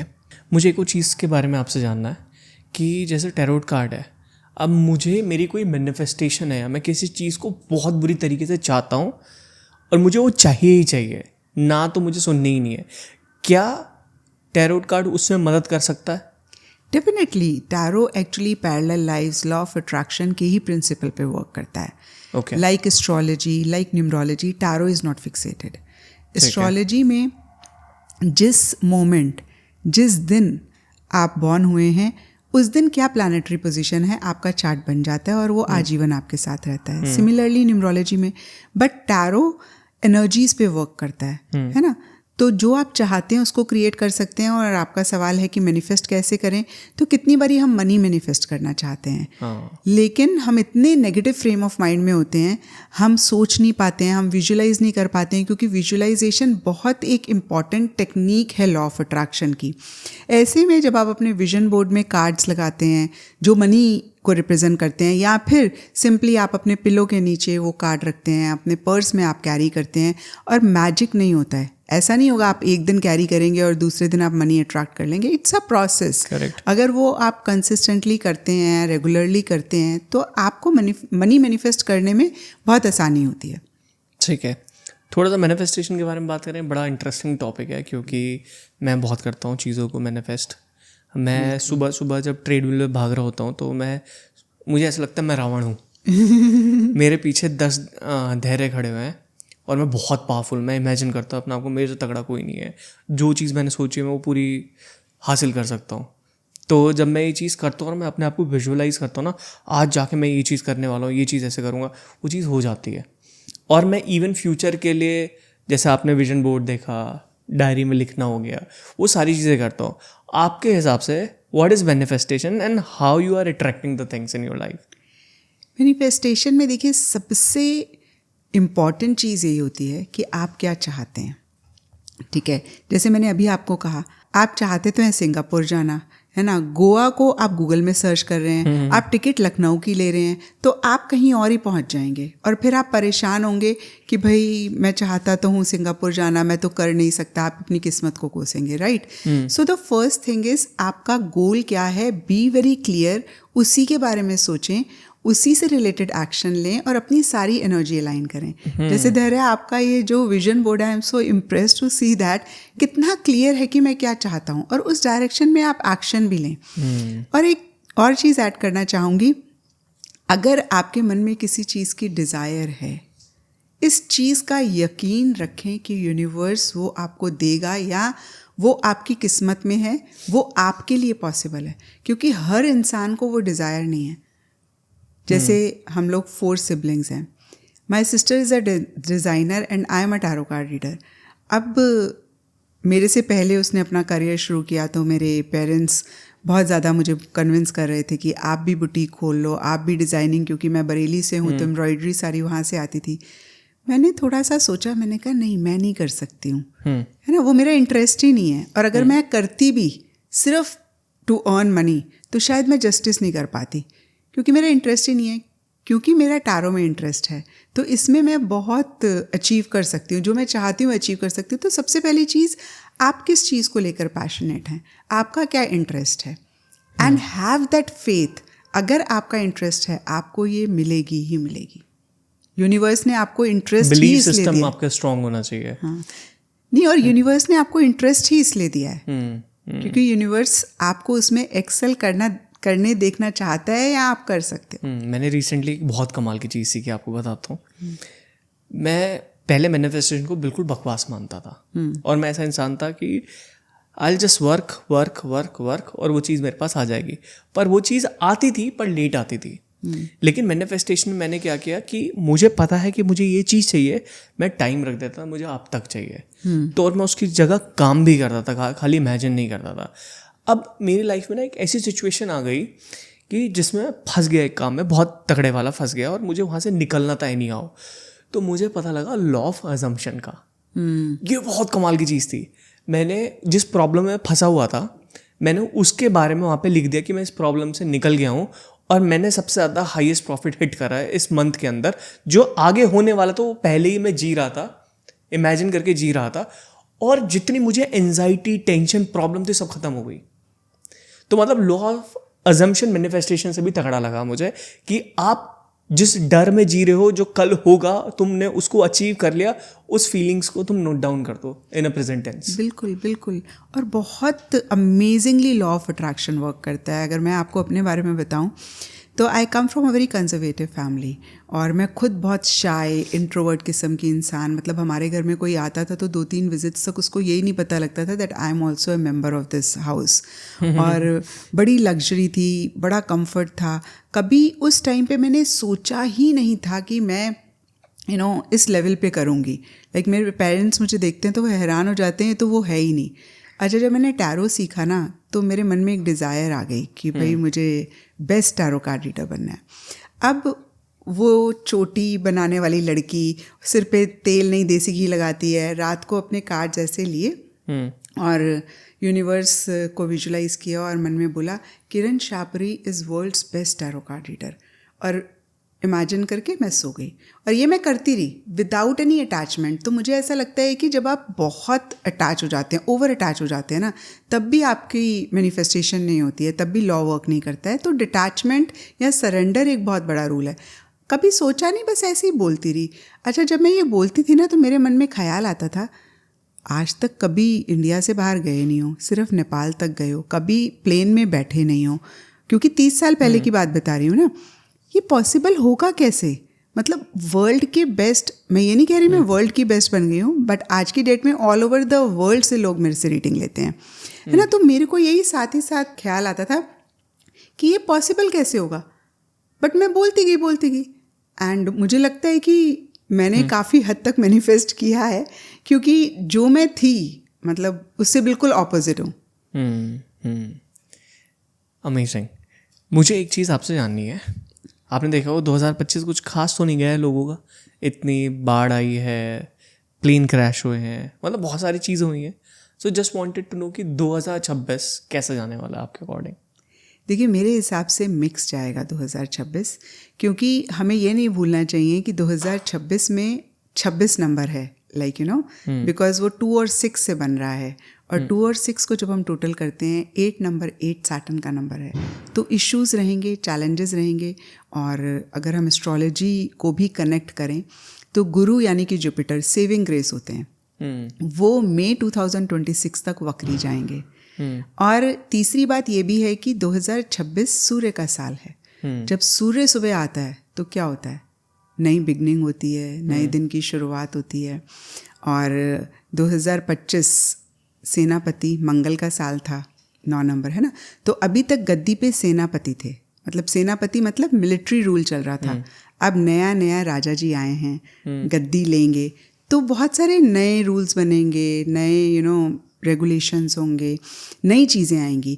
और होता क्या है ना, कोई भी नई चीज़ आती है ना तो हमें थोड़ा सा उसके साथ एडजस्ट करने में, अडेप्ट करने में प्रॉब्लम होती है। हम बड़े अपने होता है हमें, हाँ कंफर्ट जोन में होते हैं। जैसे आज सुबह उठते हैं ना तो आलस आता है जिम जाने के लिए, जब चले जाते हैं कर लेते हैं उसके बाद अच्छी फीलिंग होती है। तो स्टार्टिंग में ना एक डिस्कम्फर्ट लोगों को रह सकता है। और मई तक गुरु भी वक्री हैं, तो मई तक मुझे मेरे हिसाब से चैलेंजेस रहेंगे। लेकिन उसके बाद जो लोग इस नई बिगनिंग को यू नो वेलकम कर लेंगे, एडजस्ट कर लेंगे, adjust is actually not the right word, इसको एक्सेप्ट कर लेंगे ना, उनके लिए फिर बहुत अमेजिंग रहेगा।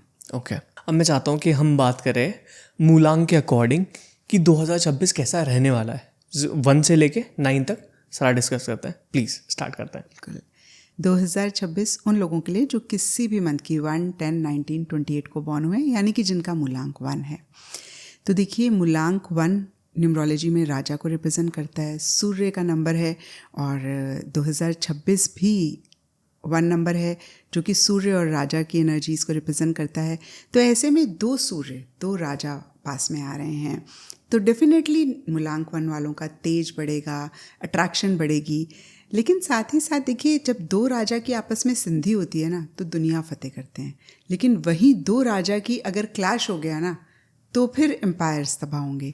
तो मूलांक 1 वाले जितना कोलैबोरेट करके चलेंगे, टीम वर्क में काम करेंगे, 2026 को बहुत अमेजिंग बनाएंगे। लेकिन अगर ईगो क्लैशेस हो गए, या फिर जैसे मूलांक 1 वालों का एक नेचर होता है इंडिपेंडेंटली चीज़ें करना चाहते हैं, ये जल्दी जल्दी किसी से हेल्प नहीं मांगेंगे, इनको लगता है हम अकेले कर सकते हैं, तो उस थोड़े एटीट्यूड को 2026 में छोड़ दें और टीम वर्क में काम करें, बहुत अमेजिंग रहेगा। क्योंकि चंद्रमा का भी इन्फ्लुएंस है, वाइट कलर इनके लिए ज़्यादा अच्छा है, लकी है हम कह सकते हैं। और चांदी के गिलास में पानी पी सकते हैं, क्योंकि देखिए 2 राजा, 2 नंबर 1, 2 सूर्य, तो फायर एलिमेंट बहुत ज़्यादा बढ़ रहा है। थोड़ा सा खुद को शांत करना वो भी बहुत इंपॉर्टेंट रहेगा। एग्रेशन बढ़ेगा, इम्पल्सिव हो सकते हैं, हाई ऑन एनर्जी हो सकते हैं, विच इज़ वेरी गुड। यही इनको नए गोल्स अचीव करने में हेल्प भी करेगा, क्योंकि नई अपॉर्चुनिटीज़ भी आएंगी, नए गोल भी सेट करेंगे, उनको अचीव भी करेंगे। लेकिन कोई भी चीज़ जब ज़रूरत से ज़्यादा हो जाती है तो परेशान करती है, तो उस चीज़ को इन्होंने चेक करके करेक्ट करना है। ऐसे में जैसे मैंने अभी आपको बताया, चांदी के गिलास में अगर पानी पीते हैं तो थोड़ा उस एग्रेशन को बैलेंस कर पाएंगे, शांत होने में काम आएगा। ठीक है, 2 पे चलते हैं। 2026 उन लोगों के लिए जो किसी भी मंथ की 2, 11, 20 to 9 को बॉर्न हुए हैं, यानी कि जिनका मूलांक 2 है। मूलांक 2 न्यूमरोलॉजी में रानी का नंबर होता है, क्वीन। और 2026 को जब हम टोटल करते हैं आता है नंबर 1 राजा सूर्य का नंबर है। आइडियल राजा हमेशा अपनी रानी को प्रोटेक्ट करता है, प्रोवाइड करता है, उसके नाज नखरे भी उठाता है। तो मूलांक 2 वाले जो भी अपना गोल लेके चलेंगे 2026 में, 2026 की एनर्जीज काफ़ी सपोर्टिव रहेंगी। क्योंकि अभी तक क्या था ना, 2025 में रानी सेनापति की गिरफ्त में थी, तो वो कंफर्टेबल नहीं थी। जो भी 2 नंबर वाले हैं इस चीज़ से रिलेट करेंगे, उनका साल अच्छा नहीं गया, काफ़ी टफ ईयर गया है।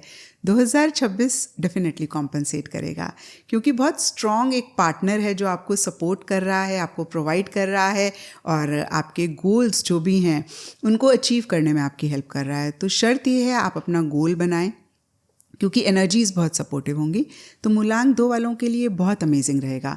साथ ही साथ जुपिटर का भी इन्फ्लुएंस है, तो एक्सपेंशन भी होता हुआ दिख रहा है। जिस चीज़ के बारे में सोचेंगे वो एक्सपैंड होगा, यही लॉ ऑफ अट्रैक्शन का भी रूल है। तो इस चीज़ का ख्याल रखना है, आप किस चीज़ को बारे में सोच रहे हैं या किस चीज़ पे आप फोकस कर रहे हैं। क्योंकि अगर आपने नेगेटिव पे फोकस किया तो नेगेटिव एक्सपैंड करेगा, अगर आपने पॉजिटिव पे फोकस किया तो पॉजिटिव एक्सपैंड करेगा। तो इन शॉर्ट बहुत अमेजिंग रहेगा मूलांक 2 वालों के लिए 2026। 3 वालों के लिए 2026 उन लोगों के लिए जो किसी भी मंथ की 3rd, 12th, 21, 30th को बॉर्न हुए हैं, यानी कि जिनका मूलांक 3 है। देखिए 3 नंबर न्यूमरोलॉजी में गुरु का नंबर है और 2026 जैसे अभी मैंने आपको बताया राजा को रिप्रेजेंट करता है और राजा सिर्फ और सिर्फ गुरु के आगे सिर झुकाता है। तो 3 नंबर वालों को भी बहुत अमेजिंग अपॉर्चुनिटीज़ मिलेंगी, लेकिन क्योंकि 3 नंबर वालों के ऊपर राहु का भी इन्फ्लुएंस रहेगा तो 2026 में डिस्ट्रैक्शंस भी बहुत हो सकती हैं। हो सकता है कि अपने गोल, अपने मकसद पे उतना फोकस नहीं कर पा रहे हैं। तो मूलांक 3 वाले अगर गोल्स बनाएंगे और उनको परस्यू करेंगे और थोड़ा थोड़ा साथ में चेकिंग भी करते रहें रोज़ कि वो अपने गोल को अचीव कर रहे हैं नहीं कर रहे हैं, या फिर उस डायरेक्शन में मूव कर रहे हैं नहीं कर रहे हैं, तो मूलांक 3 वाले वो अचीव करेंगे 2026 में जो उन्होंने कभी सोचा भी नहीं। लेकिन अगर भटक गए, अगर डिस्ट्रैक्ट हो गए, तो बाय द एंड ऑफ 2026 उनको ऐसा लग सकता है बहुत कुछ अचीव कर सकते थे, राहु भटका सकता है। यस, राहु भटका सकता है। और क्योंकि देखिए थोड़ा सा यहाँ पे चैलेंज भी है तो रेमेडी भी बता देते हैं। अगर ये स्ट्रीट डॉग्स को फीड करते हैं तो राहु का इन्फ्लुएंस कम कर पाएंगे और 2026 को और बेहतर बना पाएंगे। जी 4 नंबर से पहले बात करने से पहले, क्या 4 नंबर कैसा होता है आपके हिसाब से? लोग बहुत बुराई करते हैं 4 नंबर की, होता क्या, मतलब क्या है 4 नंबर में ऐसा जो लोग इतनी बुराई करते हैं? देखिए 4 नंबर राहु का है ना, और लोग ऐसा सोचते हैं कि राहु खराब है और इसमें किसी की गलती भी नहीं है, क्योंकि जो हमारे पुराने एस्ट्रोलॉजर्स थे उन्होंने हमें यही बताया राहु केतु शनि अगर कहीं पर भी है वो गलत है। कभी उन्होंने पॉजिटिव बताया ही नहीं और उनको भी इतना नहीं पता, क्योंकि एस्ट्रोलॉजी जैसे अभी मैंने आपको बताया इट्स अ वास्ट साइंस। मतलब मैंने 5 साल पढ़ाई करी है लिटरली, और जब मैं पढ़ाई करती थी मुझे ऐसा लगता था IIT की भी क्या पढ़ाई होती होगी। विद ऑल ड्यू अपॉलॉजीज, बहुत सारे ऐसे एस्ट्रोलॉजर्स हैं जिन्होंने एस्ट्रोलॉजी को अच्छे से ना तो समझा है और ना ही पढ़ा है।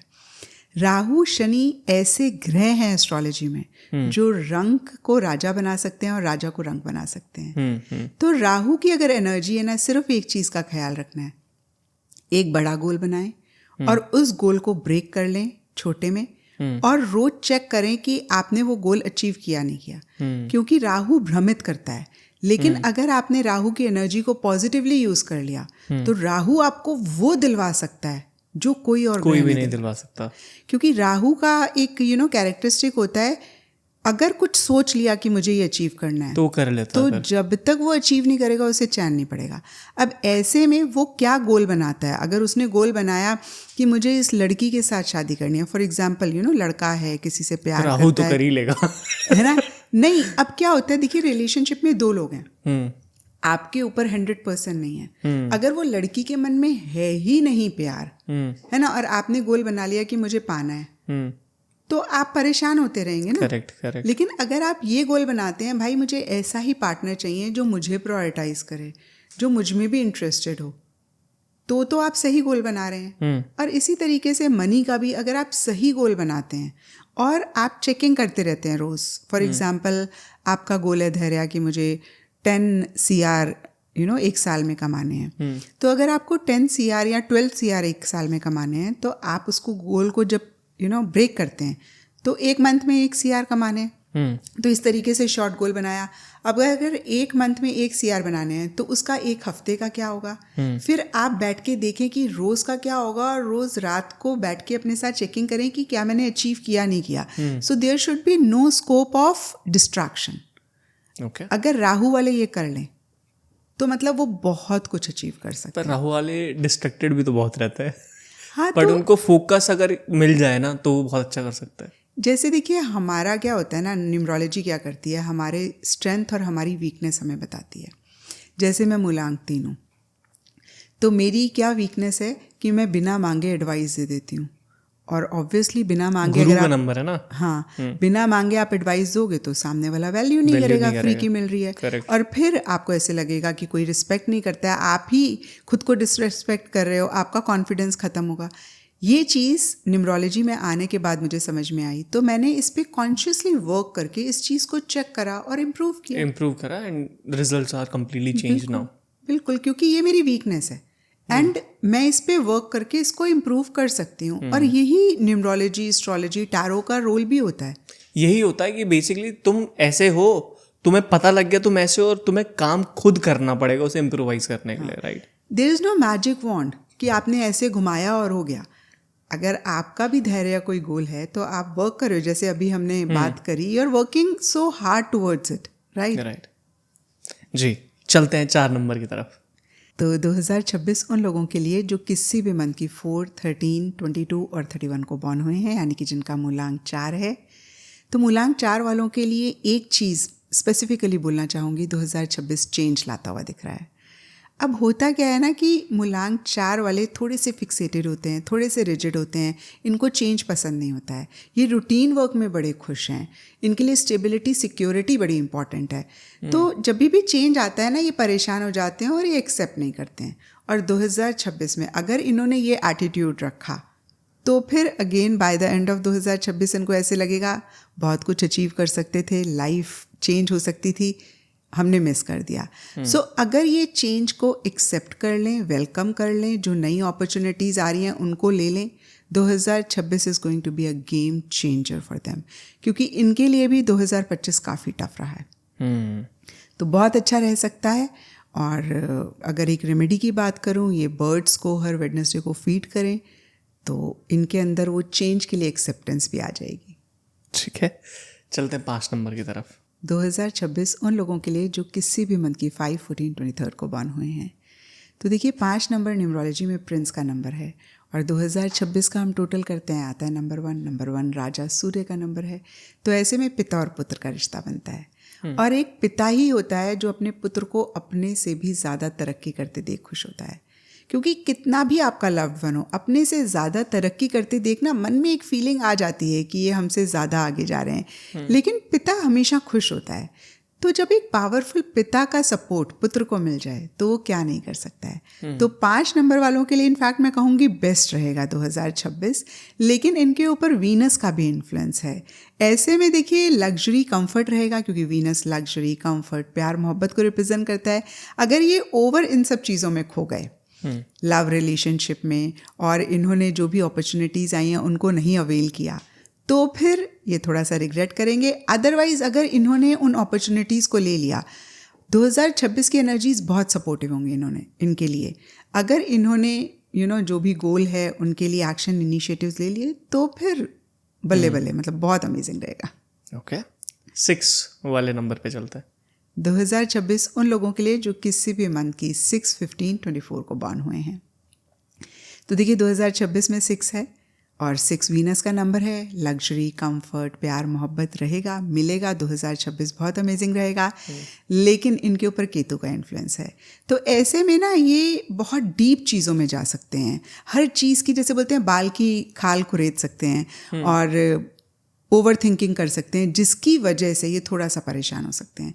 तो 2026 में अगर ये पाएँ कि ये बहुत ही ज़्यादा ओवर थिंकिंग कर रहे हैं या फिर हर चीज़ के डीप में जा रहे हैं, इस चीज़ को चेक करके करेक्ट करेंगे तो 2026 को अमेजिंग बनाएंगे। नहीं तो फिर बिना बात के रेस्टलेसनेस, एंग्जाइटी इनके लिए रह सकती है। रेमेडी की बात करूं तो जितना ये मदर अर्थ के साथ कनेक्ट करते हैं, नंगे पैर घास पे चलें, फिजिकल एक्सरसाइज करें, उतना ये 2026 को और बेहतर करेंगे। ओके, 7 नंबर पे चलता है। 2026 उन लोगों के लिए जो किसी भी मंथ की 7, 16, 25 को बॉर्न हुए हैं, यानी कि जिनका मूलांक है 7 नंबर वालों के लिए 2026 मटेरियलिस्टिक टैंजिबल चीज़ों से रिलेटेड नई अपॉर्चुनिटीज़ लाता हुआ दिख रहा है। लेकिन वहीं पर्सनल फ्रंट में इश्यूज़ मसले रह सकते हैं, क्योंकि सैटर्न का इन्फ्लुएंस है। साथ ही साथ बहुत हार्ड वर्क करेंगे तभी गोल को अचीव कर पाएंगे। और एक चीज़ होती है 7 नंबर वालों के लिए, ये बड़े स्पिरिचुअल होते हैं। मटेरियलिस्टिक टैंजिबल चीज़ों से उतना अटैच नहीं होते हैं।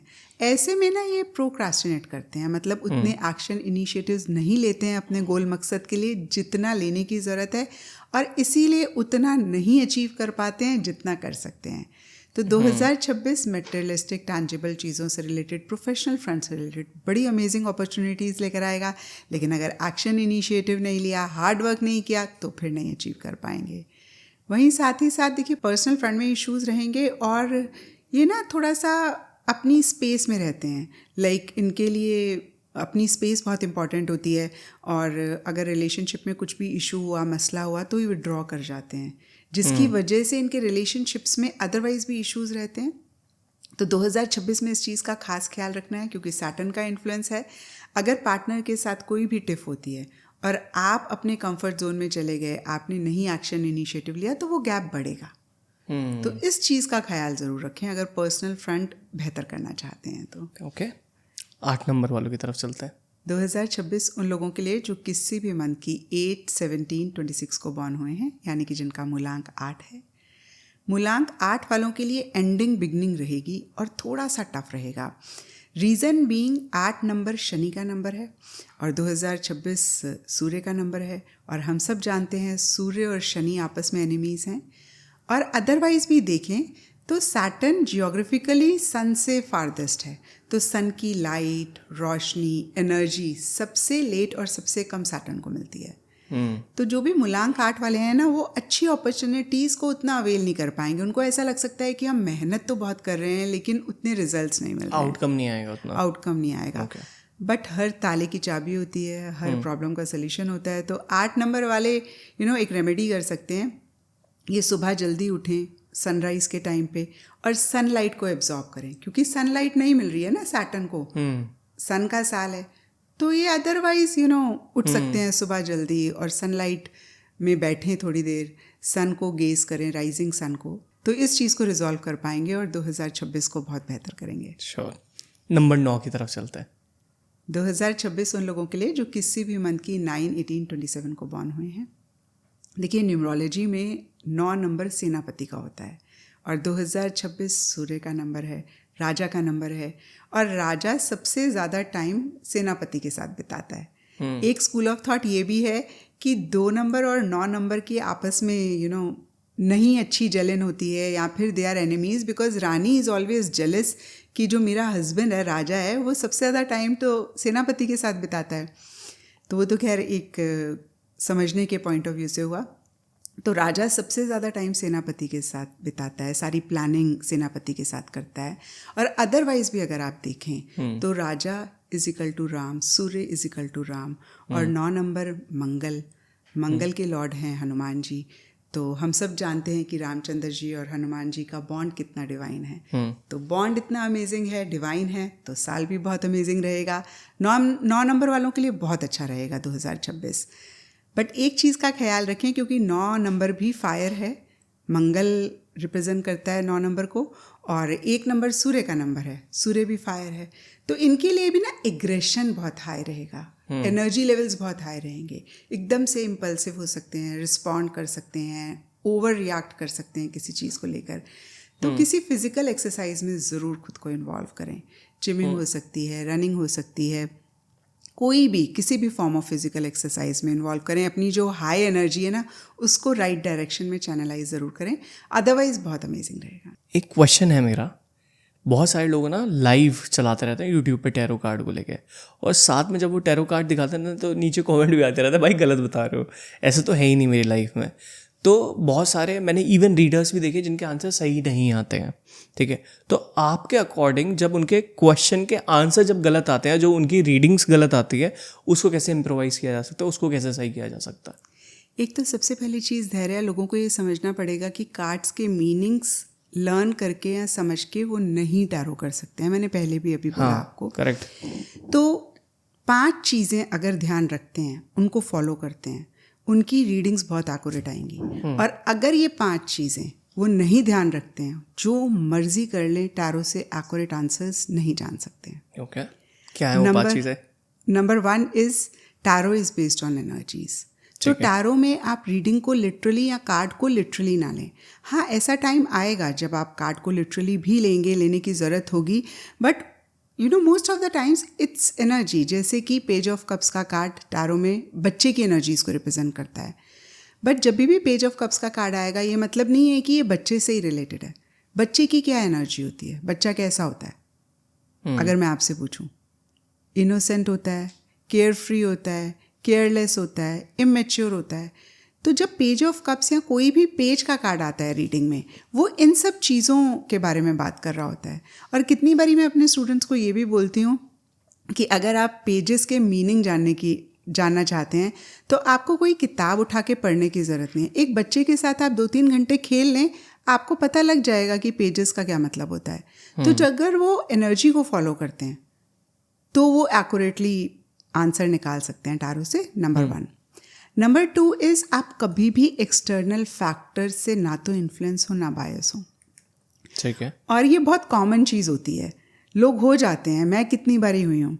अभी 2026 का ही अगर मैं आपको एग्जांपल दूँ, 2024 में जो यूएस प्रेसिडेंशियल इलेक्शन हुए हैं उसकी बात अगर आपसे शेयर करूँ, उस टाइम पे मैं आउट ऑफ कंट्री ट्रैवल कर रही थी और मेरा बहुत मन था कि मैं 2024 के यूएस प्रेसिडेंशियल इलेक्शन रिकॉर्ड करूं, अपने यूट्यूब चैनल पे पोस्ट करूं. मुझे टाइम ही नहीं मिल पा रहा था क्योंकि ये बड़ा हमारा बिजी टाइम होता है. इस टाइम पे बहुत सारे लोग जानना चाहते हैं नया साल कैसा रहेगा. मैं हर साल अपने यूट्यूब चैनल पर ईयरली प्रेडिक्शंस पोस्ट करती हूँ, तो बहुत उसमें टाइम लगता है और मेरे पास टाइम नहीं निकल पा रहा था.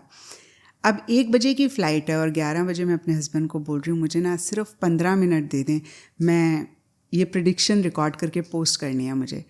तो my husband is looking at me and saying कि क्या बात कर रहे हो, आप समझ नहीं रहे हो समय की नज़ाकत को. इंटरनेशनल फ़्लाइट है, आपको 3 घंटे पहले पहुंचना है, ये पॉसिबल नहीं है. मैंने कहा नहीं प्लीज़, मुझे 15 मिनट चाहिए. अब आप समझ सकते हैं क्या स्टेट ऑफ माइंड होगा. अच्छा, इस बार ही इलेक्शन हो रहा था कमला हैरिस और ट्रम्प के बीच में. बीइंग अ फीमेल मेरा इंक्लिनेशन कमला हैरिस की तरफ था और मैं बार बार बोल रही हूँ कमला हैरिस को बनना चाहिए. आज तक कोई भी फीमेल प्रेसिडेंट नहीं हुई यूएस की, तो कमला हैरिस को ही बनना चाहिए.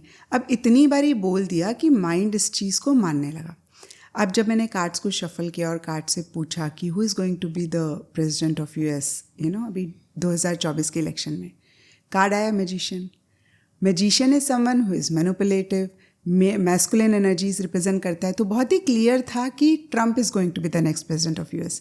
लेकिन मैं इतनी फिक्सेटेड हो गई क्योंकि मेरा बायस कमला हैरिस की तरफ था. मैं रीड ही नहीं कर पा रही हूँ कार्ड्स को. मुझे लग रहा है शायद मेरा स्टेट ऑफ माइंड ठीक नहीं है और इसलिए सही आंसर नहीं आया. मैंने फिर से कार्ड्स को शफल किया, फिर कार्ड आया किंग ऑफ सोर्ड्स. फिर मैं खुद को ये बोल रही हूँ कि नहीं, मेरा स्टेट ऑफ माइंड ठीक नहीं है ना, इसलिए शायद ठीक आंसर नहीं आ रहा है. और मैंने ये रीडिंग यूट्यूब पर नहीं पोस्ट करी. 4 दिन बाद जब रिजल्ट आया, Trump became the president of US. तो कभी भी आप एक्सटर्नल फैक्टर से, अपने बायस से इन्फ्लुएंस ना हो, क्योंकि तब आप रीड नहीं कर पाते हैं जो कार्ड आपको मैसेज दे रहा होता है. तो मुझे ना मोटा मोटा ये समझ में आता है कि जो भी चीज़ गाइड कराएगी वो आपकी एनर्जी गाइड कराएगी आपको, अगर देखा जाए टैरोट कार्ड में. ना कि आपको कार्ड के सारे मीनिंग पता है या आपको पूरा टैरोट कार्ड आता भी है, लेकिन जो ड्राइव करेगा आपके रिजल्ट को वो आपकी एनर्जी ड्राइव करेगी.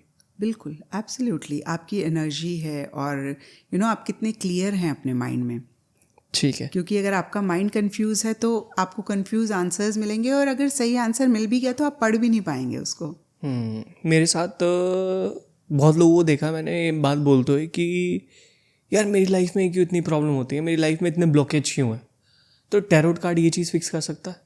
बिल्कुल कर सकता है, क्योंकि टैरो से हमें उनके हिडन ब्लॉकेजेस पता लगते हैं. टैरो क्या है? Tarot is the mirror of subconscious. जो भी आपके सबकॉन्शियस में चल रहा है वो कार्ड्स बिल्कुल आईने की तरह आपको बताते हैं. तो आपको पता लग जाता है कि प्रॉब्लम का रूट कॉज क्या है. जैसे पहले भी मैंने आपसे शेयर किया ना, जो कपल था आया था. और अदरवाइज़ भी देखिए कितनी बारी होता है ना कि हम सरफेस लेवल पे काम कर रहे होते हैं, हम पेड़ की टहनियाँ काट रहे होते हैं, लेकिन उससे हमारी प्रॉब्लम नहीं सॉल्व होती है. हमें रूट कॉज तक जाना पड़ता है. कितनी बारी रूट कॉज ओवर थिंकिंग होता है, कितनी बारी रूट कॉज होता है कि हम शायद चीज़ों को क्लियरली देख ही नहीं रहे हैं. एंड कार्ड्स में ऐसे टैरो में ऐसे कार्ड्स होते हैं, जैसे 8 ऑफ सोर्ड्स बताता है कि आप शायद अपनी आंखों पे पट्टी बांध कर बैठे हुए हैं, आप चीज़ों को देख ही नहीं रहे हैं। 9 ऑफ सोर्ड्स का कार्ड बताता है कि आप बहुत नेगेटिव फ्रेम ऑफ माइंड में हैं।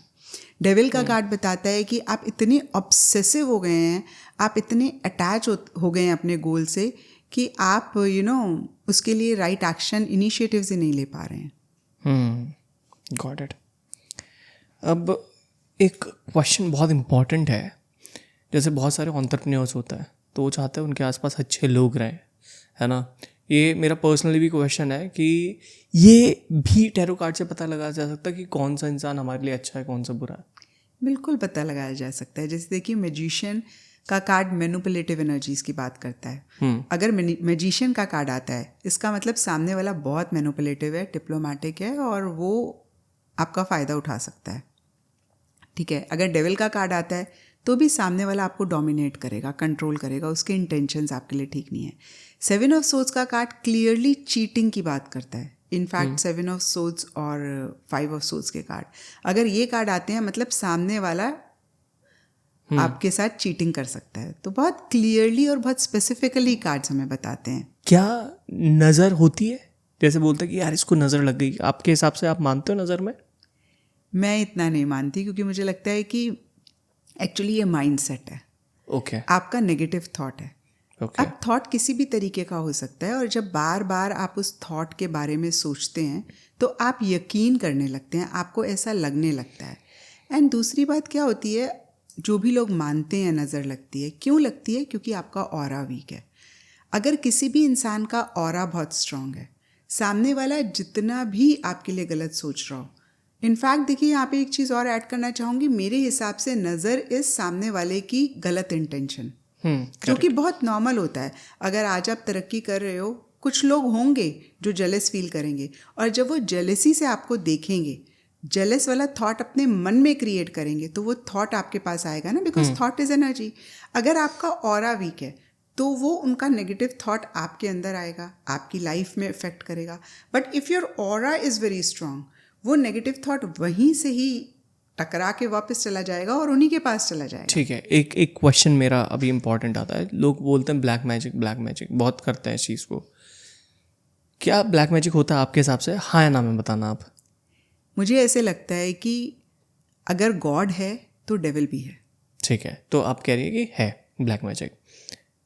जिसका ऑरा बहुत स्ट्रांग हो, क्या उस पर ब्लैक मैजिक काम करेगा या नहीं करेगा? नहीं करेगा। अगर आपका ऑरा स्ट्रांग है, एंड ऑरा आप सिंपली चक्रास की मेडिटेशन करके स्ट्रांग कर सकते हैं, पॉजिटिव थॉट्स के साथ स्ट्रांग कर सकते हैं, नथिंग विल इफेक्ट यू। बहुत सारे जो काला जादू करता है ना कि इससे ये हो जाता है, ये हो जाता है, लोग बहुत परेशान रहते हैं। मुझे भी ये लगता है कि जिसका ऑरा बहुत वीक होता है ना, उसको ही ये सारी चीज़ें इम्पैक्ट होती है। मैं प्रेमानंद महाराज जी की एक वीडियो देख रहा था, वो कहा कि हमारा ऊपर करके तो दिखाओ कोई। तो मतलब जिसका ऑरा बहुत स्ट्रांग है, जो बहुत पॉजिटिव है, जिसको पता है कि कुछ नहीं छू सकता, तो उसके ऊपर हो भी नहीं सकता, है ना। बिल्कुल, जैसे प्रेमानंद जी महाराज जी ने कहा कि हम पे करके बताओ कोई, तो मुझे लगता है कि जो ब्लैक मैजिक है वो अंधेरा है और परमात्मा या गॉड लाइट है। तो अगर आपके घर में लाइट जल ही रही है तो अंधेरा आ ही नहीं सकता ना। और जो भी लोग ब्लैक मैजिक की वजह से अगर परेशान हैं, सिंपल सी रेमेडी कर लें। जिन भी गॉड को मानते हैं उनका मंत्र 24/7 अपनी किचन में लगा लें। आजकल प्लग्स मिलते हैं 1000-1500 के, या फिर गूगल होम से भी वो कनेक्ट कर सकते हैं, यूट्यूब है, इतनी सारी फैसिलिटीज़ हैं। आप उनका मंत्र 24/7 लगाएं, क्योंकि पानी बहुत जल्दी एनर्जीज़ को एब्जॉर्ब करता है। और जब वो मंत्र गॉड का लगा हुआ है तो पानी वो एनर्जीज़ को एब्जॉर्ब करेगा, और जब वो पानी पिएंगे, हो ही नहीं सकता कि ब्लैक मैजिक आपको तंग करे, आपका ऑरा स्ट्रांग हो जाएगा। आपके पास एक तो एक्सपीरियंस है, नॉलेज है, आपने इस चीज़ को बहुत टाइम से प्रैक्टिस करा है, तो डेफिनेटली बहुत सारे लोग इंटरेस्टेड होंगे ये चीज़ सीखने के लिए, and by the God grace आप ये चीज़ सिखाते भी हैं। तो विद योर परमिशन, क्या मैं ये लिंक डाल सकता हूँ जहाँ पे आप सिखाते हो नीचे? बिल्कुल बिल्कुल। एंड सच में धैर्य, मैं चाहती हूँ कि लोग इस चीज़ को सीखें। जैसे मैंने आपको बताया भी कि इतने लोग जब कहीं और से टैरो रीडिंग और एस्ट्रोलॉजी करा के आते हैं, डरे हुए होते हैं, तो मुझे लगता है कि अगर आपका इसमें इंटरेस्ट है, why not learn it for your own self. अपना खुद करें, सही डिसीजंस लें, सही चॉइसेस लें, बिकॉज यही मकसद भी है टैरो, एस्ट्रोलॉजी और न्यूमरोलॉजी का। और अपनी लाइफ को बहुत बेहतर बनाएं, क्योंकि आप बना सकते हैं, आपके अंदर वो पावर है, जस्ट बाय लर्निंग। जी, अमेजिंग। आई एम एंटरप्रेन्योर, आप भी एक एंटरप्रेन्योर हैं एक तरीके से देखा जाए तो। एंड एंटरप्रेन्योर के लिए 2026 कैसे जाने वाला है? बिल्कुल बहुत अमेजिंग जाएगा, क्योंकि 2026 राजा का साल है। और राजा कहीं प्रोफेशन और करियर पे मैस्कुलिन एनर्जीज ज़्यादा फोकस रहती हैं, राइट? अगर ये चंद्रमा का साल होता तो फेमिनिन एनर्जीज का ज़्यादा दौर होता, बट ये है ही राजा का साल। Masculine energies, professional front, career बहुत बूम करेगा, नई अपॉर्चुनिटीज़ मिलेंगी, लोग नए गोल भी सेट करेंगे। इनफैक्ट एक चीज़ और ऐड करना चाहूँगी कि एंडिंग्स और बिगनिंग्स होंगी। जो लोग पुरानी चीज़ों में अटके रहेंगे ना, वो उतना ग्रो नहीं कर पाएंगे। तो इस साल अगर आप अपने बिजनेस करियर को नेक्स्ट लेवल पर लेकर जाना चाहते हैं, एक चीज़ का ख्याल रखें कि जो सर्व नहीं कर रहा है, इनफैक्ट रिलेशनशिप्स में भी जो सर्व नहीं कर रहा है ना, उसको लेट गो कर दें, और नई जो अपॉर्चुनिटीज़ आएंगी उनको अवेल करें। क्योंकि 1 नंबर कहीं न्यूनेस की बात करता है, फ्रेशनेस की बात करता है। 2026 बहुत अमेजिंग रहेगा। Amazing, amazing. आपसे बात करके बहुत मज़ा आया और टाइम कब में निकल गया पता भी नहीं चला। कोई आखिरी नोट आप मेरी ऑडियंस को देना चाहते हो, और मुझे भी? इवन पहले तो आप मुझे बताइए कि मेरे बारे में कुछ थोड़ा सा अगर आप बोलना चाहती हैं, एंड फिर ऑडियंस के लिए। धैर्य, जो मुझे आपसे मिलकर लगा आप बहुत ग्रो करोगे, because the kind of clarity in your vision I have seen, amazing.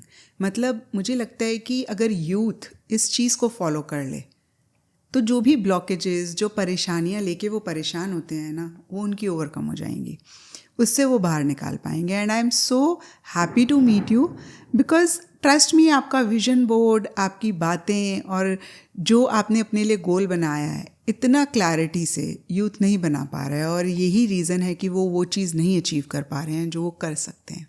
Thank you so much. Audience के लिए आप कुछ बोलना चाहते हो, आखिरी नोट अपना? ऑडियंस को मैं यही कहना चाहूँगी कि प्लीज़ जब भी आप किसी टैरो कार्ड रीडर या न्यूमरोलॉजिस्ट के पास जाते हैं, थोड़ा सा अपना लॉजिक ज़रूर यूज़ करें, रीजनिंग ज़रूर यूज़ करें, ब्लाइंडली किसी को भी ना फॉलो करें। मतलब इस चीज़ का फ़र्क आपको पता होना चाहिए कि कौन सा टैरो कार्ड रीडर, एस्ट्रोलॉजर आपके लिए सही है। एंड सबसे बढ़िया तो ये रहेगा कि आप सीखें खुद के लिए और आप अपने लिए करें। जैसे जब आप किसी के पास जाते हैं, आप अपनी प्रॉब्लम बताते हैं, तो थोड़ी देर बाद आप उनको कहते हैं आप ना समझ नहीं पा रहे हो, क्योंकि ये आपकी प्रॉब्लम है, आप ही समझ सकते हो, सामने वाला शायद बियॉन्ड द पॉइंट उसको समझ ही नहीं पाता है। तो आप क्यों नहीं सीख के अपनी ही प्रॉब्लम को खुद सॉल्व करें? Empower yourself. Right, amazing. एक और सवाल ख़त्म करने से पहले एक छोटी सी स्टोरी मैं भी बताना चाहूँगा। बहुत सारे लोग आते होंगे, मेरे पास भी आते हैं कि धैर्य समझ नहीं आया, रिजल्ट नहीं मिला, ये नहीं मिला, वो नहीं हुआ, ये चीज़ काम नहीं कर रही है, वो चीज़ काम नहीं कर रही है। तो उन लोगों के लिए एक छोटी सी स्टोरी है। एक स्विमर है जो वर्ल्ड में बहुत फेमस है। अब मैं उनकी स्टोरी बताने वाला हूँ और ये नीचे खुद कमेंट करेंगे। तो क्या हुआ कि एक स्विमर है, उन्होंने इतने सारे गोल्ड मेडल जीते हुए हैं, बहुत ही सारे गोल्ड मेडल, और वो एक ह्यूमन के लिए पॉसिबल नहीं है इतने सारे गोल्ड मेडल जीतना। तो उनसे पूछा गया कि आप इतने सारे गोल्ड मेडल कैसे जीत गए? तो उन्होंने बोला कि मैं 7 साल से रेगुलर प्रैक्टिस कर रहा हूँ। एक नॉर्मल सा उन्होंने आंसर दिया। तो जो इंटरव्यू ले रहा था वो हंसा, कह रहा बस प्रैक्टिस करने से आप इतने वो हो गए, इतने सारे गोल्ड मेडल जीत लिए? उन्होंने बोला हाँ। फिर वो दोबारा हंसा। तो उन्होंने उससे बोला कि शायद तुमने मेरा आंसर सही से नहीं सुना है, मैंने 7 साल से लगातार प्रैक्टिस करी है, चाहे आंधी हो, चाहे तूफान हो, मैंने प्रैक्टिस करी है, चाहे बाढ़ आई हो, मैंने प्रैक्टिस करी है, चाहे होली हो, दिवाली हो, मैंने प्रैक्टिस करी है, किसी की शादी हो, कुछ हो, मैंने प्रैक्टिस करी है। जब भी कुछ हो रहा था, अगर मेरे घर में कोई मरा भी है तो भी मैंने प्रैक्टिस करी है शाम को जाके। तो 7 साल से मैंने लगातार प्रैक्टिस करी है, और मुझे लगता है सीखना भी उसी से चाहिए जो प्रैक्टिस कर रहा है, because they know there shit.